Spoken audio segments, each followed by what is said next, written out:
U.S. officials have confirmed to ABC News that another high-altitude object was shot down Sunday afternoon over Lake Huron.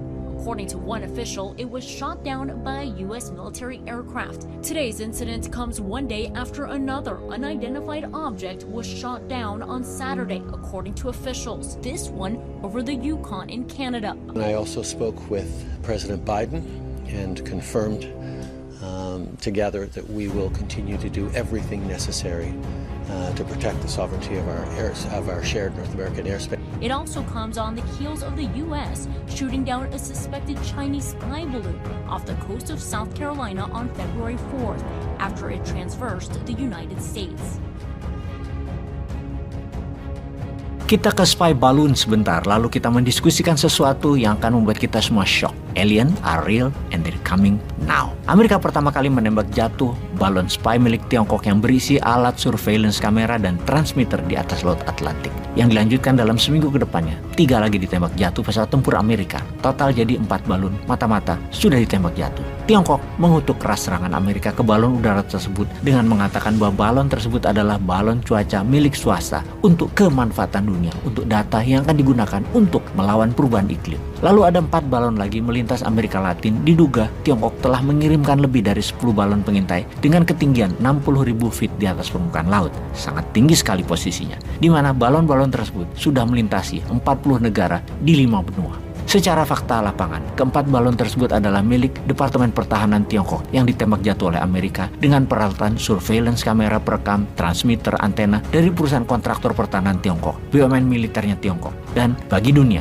bagi kita semua, itu bukan balon cuaca. Kembali ke posisi terbang balon yang 60.000 feet. Itu jauh di atas penggunaan air traffic, namun tetap sangat berbahaya jika menabrak pesawat umum. Aviasi penerbangan komersial dan pesawat tempur biasanya menggunakan altitude atau ketinggian antara 30.000 kaki hingga 40.000 kaki di atas permukaan laut. Kita detailkan sekarang tentang spy balloon. Mirip zaman Perang Dingin Soviet Amerika, pesawat U-2 adalah pesawat surveillance pengintai yang beredar di angkasa di mana Amerika menggunakannya yang dibalas oleh Soviet. Kali ini Tiongkok duluan melakukannya terhadap Amerika, di mana Amerika membalas dengan menembak jatuh semua yang lewat Amerika. Tiongkok mengutuk keras Amerika atas tindakan tersebut. Ada yang menarik, baru saja hari ini terjadi, di mana Tiongkok menuduh Amerika membalas dengan mengirim 10 balon mata-mata ke Tiongkok yang dikejar oleh jet Tiongkok dan ditembak. Semua itu membuat hubungan Amerika dan Tiongkok memanas. Oke, tunggu sebentar. Kita ini new mind, kita kuat data dan kita kuat di analisa. Kita perdalam lagi. Ada 10 balon di Tiongkok dan Amerika setelah menembak 4 buah balon selama seminggu ini juga menembak jatuh objek yang tidak diketahui, lebih dari 5 buah. Ini apa bedanya ya? Ada objek, ada tembakan, ada balon.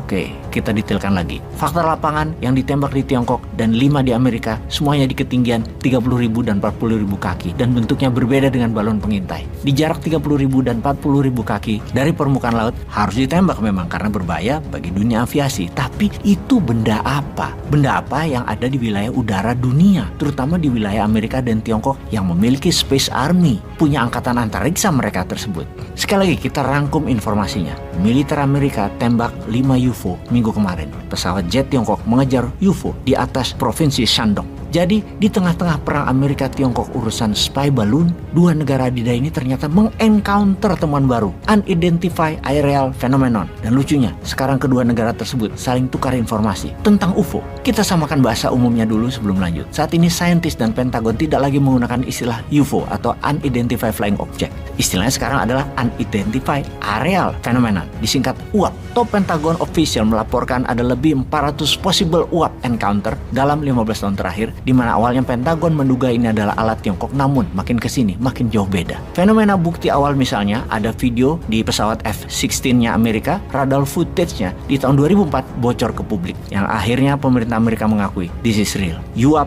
is real. Agaknya fenomena UFO mulai terungkap. Makhluk lain tinggal di galaksi lain mulai banyak tertangkap data. Bahkan semua UAP dalam video footage Pentagon semua memiliki kesamaan. No heat signature, no sonic boom, the flying object defied the law of physics, atau semua benda melayang tersebut melawan hukum fisika bumi. Semua berkecepatan cahaya atau lighting speed. mampu bergerak dari water to air atau dari air ke udara dan dari air to space, dari udara ke angkasa. Sampai saat ini belum ada yang sanggup menjelaskan teknologi UAP tersebut apa. Kongres Amerika sudah rapat di tahun 2024 ini sudah 4 kali dan mengatakan UAPs is not man-made, unidentified aerial phenomenon, bukan buatan manusia, maksudnya manusia bumi. Kalau hal itu makin banyak dan makin nyata, maka ancaman terhadap manusia meningkat berkali lipat. Belum diketahui asal flying objects UAPs tersebut ekstraterestrial atau ekstradimensional originnya atau asalnya. Tahun 2021, Departemen Pertahanan Amerika atau DoD, Department of Defense, rilis laporan rinci yang mengatakan bahwa ada 100 UAP sighting tertangkap kamera. Kemudian Kongres membuat pernyataan resmi agar Pentagon fokus pada UAP. Objek yang tidak bisa dijelaskan oleh para ilmuwan saat ini atau current scientific models sama sekali belum bisa menjelaskan fenomena UAP, namun makin sering muncul kehadirannya. UFO, Crop Circle, Area 51, Aliens Lab on Dulce, Project Blue Book, Project High Jump, dan testimoni Buzz Aldrin, Bob Lazar, Carl Sagan, para saintis saksi mata dan ahli lain-lainnya harusnya jadi perhatian pemerintah Indonesia. Sudah waktunya Departemen Pertahanan Indonesia juga mulai mengkaji fenomena UAP. Stephen Hawking dan juga Elon Musk khawatir advance teknologi ekstraterestrial alien tidak seramah itu kepada manusia dibandingkan bule-bule Eropa yang merampok Asia, Afrika, dan Amerika Latin. Jangan-jangan manusia bisa dianggap virus yang mematikan dan merusak semesta yang harus dimusnahkan.